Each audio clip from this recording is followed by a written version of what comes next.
Okay friends, one of the first things we have to do is safely raise and support the rear of the truck, and then of course we're going to remove all of our lug nuts and then the wheel.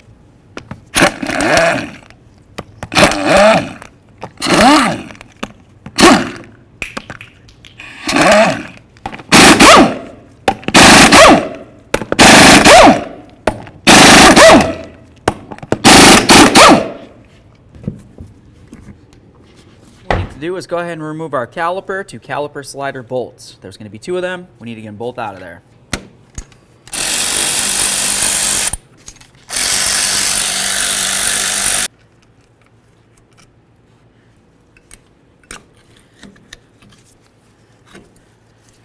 Remove your caliper. Get this off of there. Now you're going to want to inspect your caliper. If you see any fluid that looks like it's coming out of this boot right here, that means that you have to replace your caliper. As you can tell, this one's been leaking for a while. It needs to be replaced. Let's go ahead and get these pads out of here.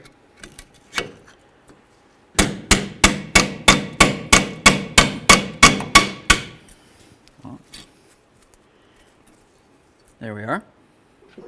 Now the next thing we need to do is remove our caliper bracket bolts.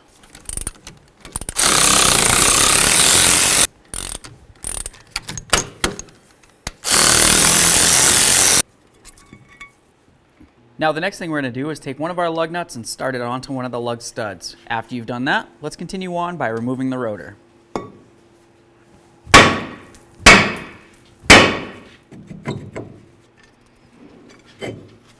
Okay, now let's just go ahead and grab onto this right here.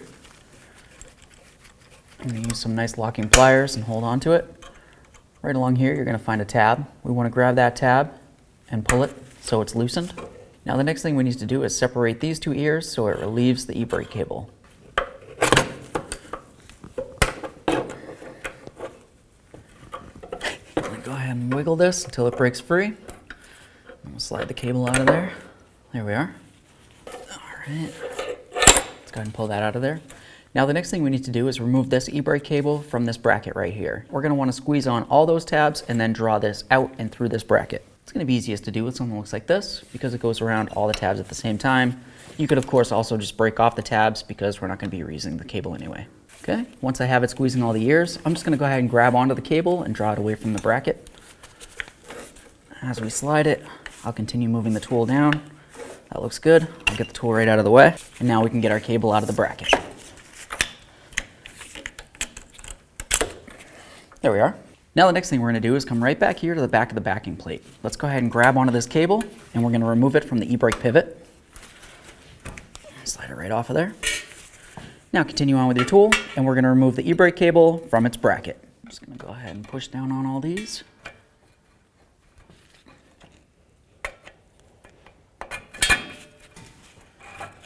Now at this point we can start removing our e-brake cable.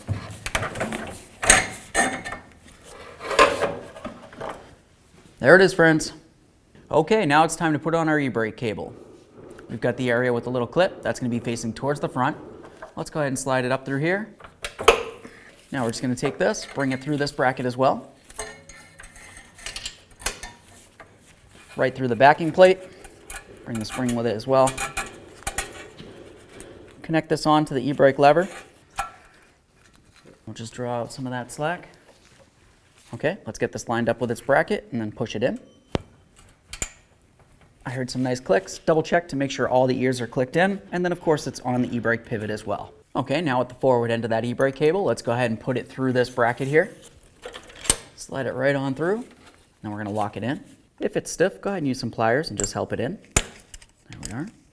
Just ensure that it's definitely locked in. We'll just take this, bring it down along this way, and then we'll connect these in. Let's go ahead and grab onto this area with some pliers. And now we'll just go ahead and put a nice tug and we'll put these 2 together. There we are. Make sure that's nice and locked in. Perfect. Now back over at the truck, let's continue by putting on our caliper bracket with our caliper bracket bolts. I always like to use a little bit of red thread locker on these. We'll go ahead and snug them up and then we'll torque them to 52 foot-pounds.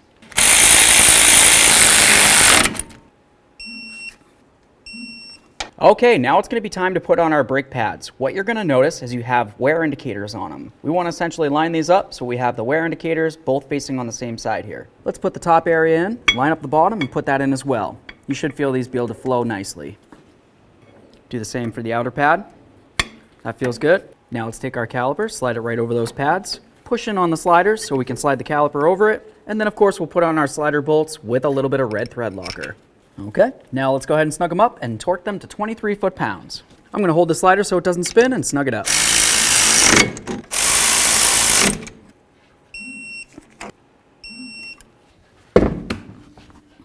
Let's go ahead and get the wheel up on here, hopefully. Start on all of our lug nuts, we'll snug them up, and then we'll get it on the ground and torque them to 100 foot-pounds.